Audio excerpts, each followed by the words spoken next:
அனைவருக்கும் வணக்கம். நான் பிரபாகர் ஜோதிடர். ஓம் சிவாய நமக. சிவசக்தி திருச்சிற்றம்பலம்.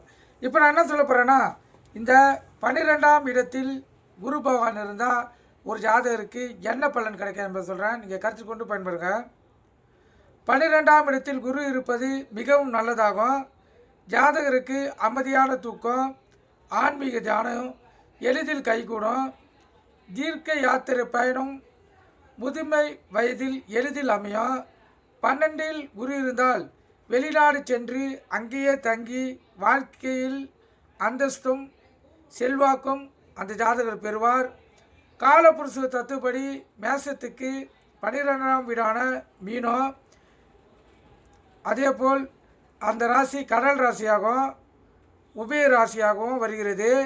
குரு ஆட்சியாகவும் வருவதால் சுக்கிரனுக்கு உச்ச வீடாக வருவதால் மிகவும் விசேஷமான நல்ல பலன்களே அமையும். சுப செலவுகள் செய்வார்கள். மோட்சம் அந்த ஜாதகருக்கு கிட்டும் வாய்ப்பு உண்டாகும். சித்தர்களின் ஜீவ சமாதிக்கு சென்று அருளும் ஞானமும் பெறுவார்கள்.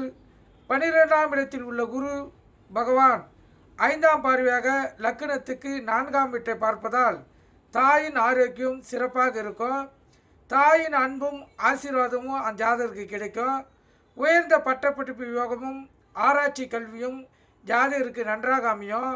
வீடு நிலம் முதலியவை வாங்கக்கூடிய வாய்ப்பும் வியாபாரத்தில் லாபமும் பெருகும். அதேபோல் முன்னேற்றம் புகழ் அனைத்தும் அவருக்கு கிடைக்கும். அடுத்து 12ஆம் இடத்தில் உள்ள குரு பகவான் 7ஆம் பார்வையாக லக்னத்துக்கு 6ஆம் வீட்டை பார்ப்பதால் சில நேரங்களில் சில ஜாதகருக்கு விபத்து உண்டாகிறதுக்கு வாய்ப்பு ஏற்படும். அதேபோல் சர்க்கரை நோய், இரத்த கொதிப்பு போன்றவும் வருவதற்கான வாய்ப்பு உள்ளது. பூர்வீக சொத்து, தீராத வழக்கு, கடன் பாதிப்பு ஜாதகருக்கு இருக்கக்கூடும். அடுத்து 12ஆம் இடத்தில் குரு பகவான் 9ஆம் பார்வையாக லக்னத்துக்கு 8ஆம் வீட்டை பார்ப்பதால் ஆயுள் விருத்தி உண்டு. திடீர் அதிர்ஷ்டமும் மர்ம ரகசியங்களில் ஈடுபாடும் அந்த ஜாதகருக்கு ஏற்படும். துன்பங்கள் வரும்போது தெய்வ அனுகிரகத்தினால் அத்துன்பங்கள் அந்த ஜாதகருக்கு விலகும். எனவே பொதுவில் 12இல் குரு இருப்பது அந்த ஜாதகருக்கு சிறப்பான பலனை தரும். நீங்கள் கருத்து கொண்டு பயன்பெறுங்க. நன்றி, வணக்கம், வாழ்க வளமுடன்.